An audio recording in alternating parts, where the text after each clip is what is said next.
ಈ ಸಮಾರಂಭದಲ್ಲಿ ಪ್ರಮುಖವಾಗಿ ಅಂಬಾ ಮಠದ ಅಂಬಾದೇವಿಯ ಜಾತ್ರಾ ಮಹೋತ್ಸವ ಇದೆ.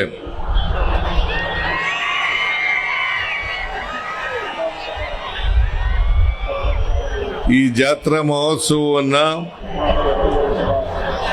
ಅತ್ಯಂತ ಸಂತೋಷದಿಂದ ಉದ್ಘಾಟನೆ ಮಾಡಿದ್ದೇನೆ ಅಂತಕ್ಕಂಥ ಮಾತುಗಳನ್ನು ಹೇಳಲಿಕ್ಕೆ ಬಯಸ್ತಾ ಇದ್ದೇನೆ.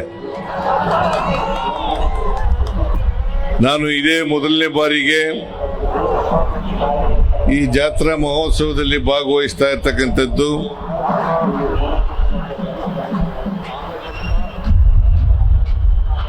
ಅಂಬಾದೇವಿಯ ದರ್ಶನವನ್ನು ಕೂಡ ಪಡೆದಿದ್ದೇನೆ. ಅದು ನನ್ನ ಪುಣ್ಯ ಅಂತೇಳಿ ನಾನು ಭಾವಿಸ್ಕೊಂಡಿದ್ದೇನೆ.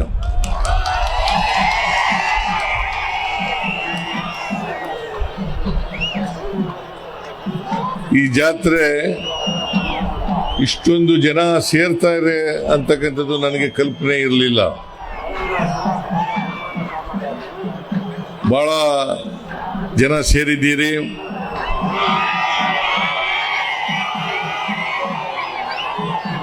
ನಿಮ್ಮೆಲ್ಲರಿಗೂ ಕೂಡ ಅಂಬಾದೇವಿಯು ಒಳ್ಳೆಯದನ್ನು ಮಾಡಲಿ ಅಂತೇಳಿ ಈ ಸಂದರ್ಭದಲ್ಲಿ ನಾನು ಕೂಡ ಪ್ರಾರ್ಥನೆಯನ್ನ ಮಾಡಲಿಕ್ಕೆ ಬಯಸ್ತಾ ಇದ್ದೇನೆ.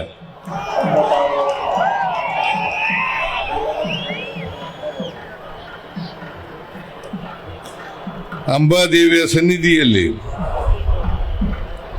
ಇವತ್ತು ಸಾಲ್ಗುಂದ ಏತ ನೀರಾವರಿ, ಮುಳ್ಳೂರು ಏತ ನೀರಾವರಿ ಮತ್ತು ಒಳ ಬಳ್ಳಾರಿ ಏತ ನೀರಾವರಿ ವಿಯರ್ ಕಾಮಗಾರಿಗಳ ಉದ್ಘಾಟನಾ ಕಾರ್ಯಕ್ರಮವನ್ನು ಕೂಡ ಹಮ್ಮಿಕೊಂಡಿದ್ದಾರೆ.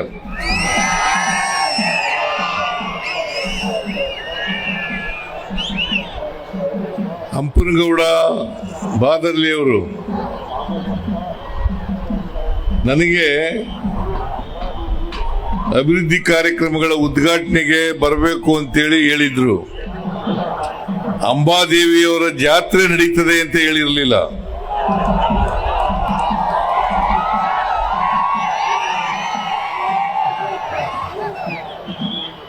ಬಸನಗೌಡ ಅಲ್ಲ, ಹಂಪನಗೌಡ ಬಾದರ್ಲಿ ಅವರು ಬಹಳ ಬುದ್ಧಿವಂತರು.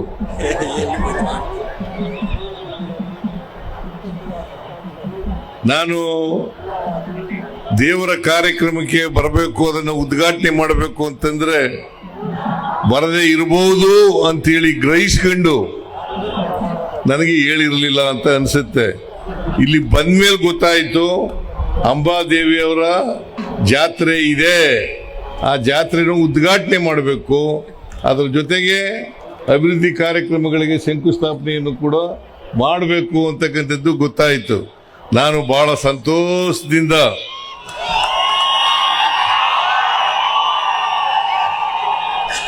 ಸಂಭ್ರಮ ಸಡಗರದಿಂದ ಈ ಕಾರ್ಯಕ್ರಮವನ್ನ ಉದ್ಘಾಟನೆಯನ್ನ ಮಾಡಿದ್ದೇನೆ. ಜೊತೆಗೆ ಇವತ್ತು 14